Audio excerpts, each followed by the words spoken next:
Hi guys! Good morning! So for today's vlog ay pumunta tayo sa Go for Sushi in Saskatoon.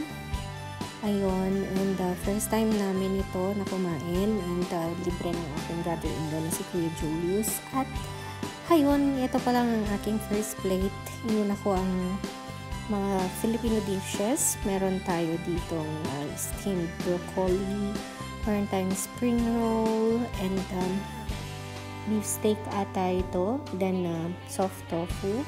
Meron din tayong fried crispy chicken. Fried crispy chicken talaga.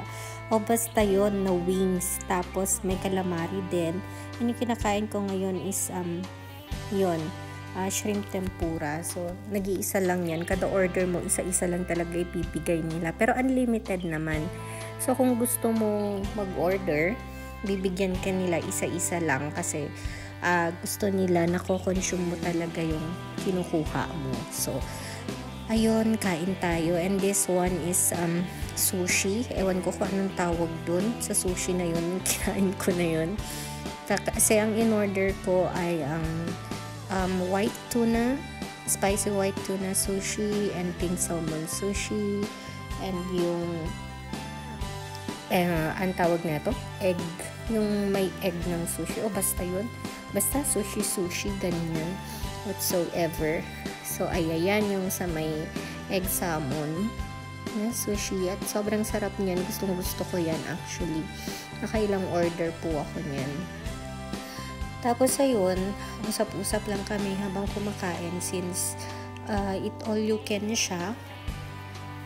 Yan yung white tuna sushi. At ang sarap niyan, sobrang creamy and everything. So, yun. Actually, ang pinaka-na-enjoy ko talaga dito ay ang mga sushi nila. So, siguro mga nakatatlo, 4 na orders yata ako ng sushi dito. And then, meron silang pickle na pipino. Actually, hindi siya na pickle. Parang nilagyan lang siya ng spicy sauce, ganyan. Mas masarap pa rin pag gumawa talaga tayo ng ating mga sauces.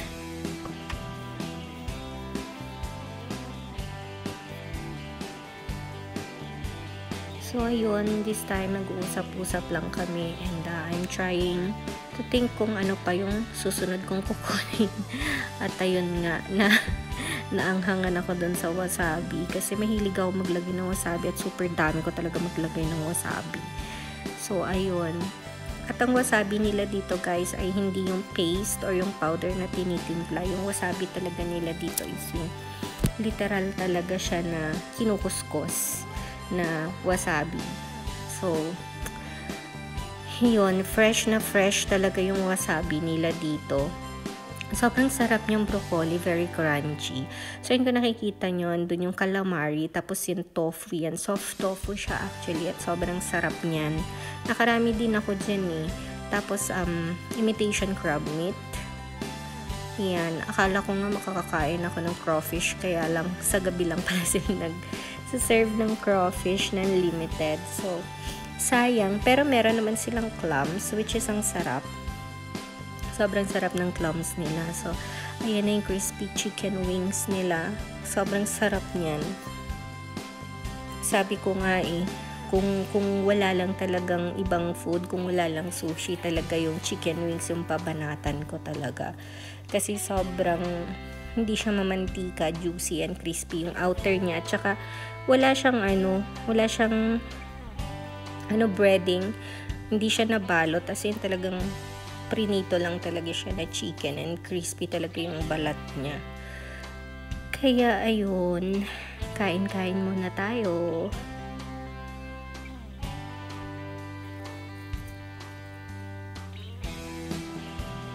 Ayun na yung clams, pinakuha ko pala kay Hubs yun kasi sobrang sarap. Maliliit, hindi naman siya super maliliit, pero maliliit siya, and pina-open sa akin ni Hubs kung ano daw yung pinagkukuha niya, na nakabalot siya sa hindi ko alam kung hindi siya sa banana na leaves, para siyang more on parang gabi na leaves yun. Pero hindi ko nagustuhan, kaya binalik ko sa kanya. So, siya na lang kakain nun. Parang malagkit na rice yung nasa loob niya. Pero I don't know kung dessert siya or kasama siya sa main dish. Kasi hindi ko siya tinikman.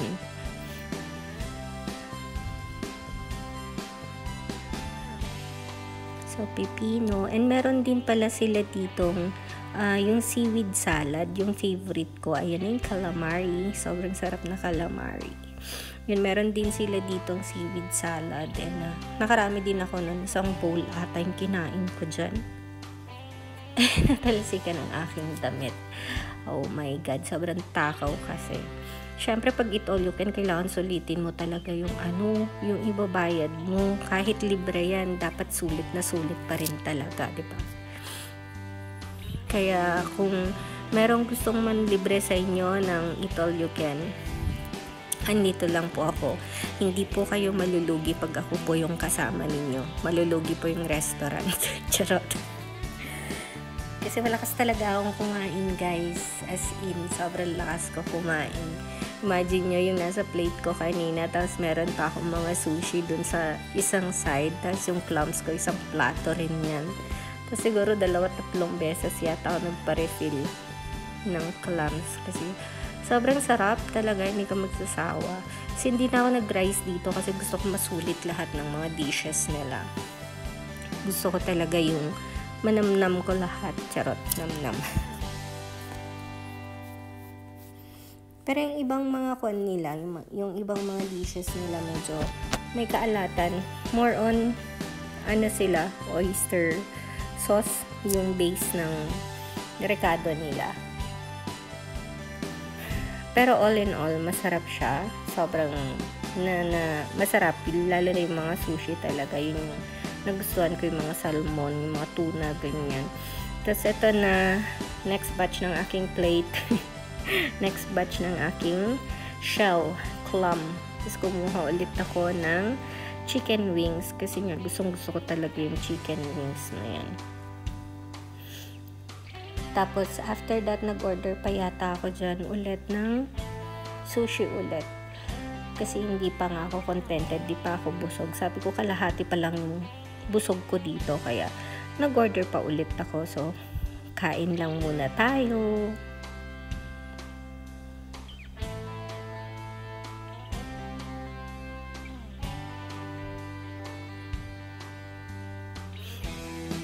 Sinet aside ko muna yung chicken para makain ko ng maayos yung mga clams, and pinatikim ko na rin kay Hobbs kasi hindi niya pa natikman yung chicken wings. Pero masarap talaga yung, promise, isa yun sa mga gustuhan ko talaga dyan.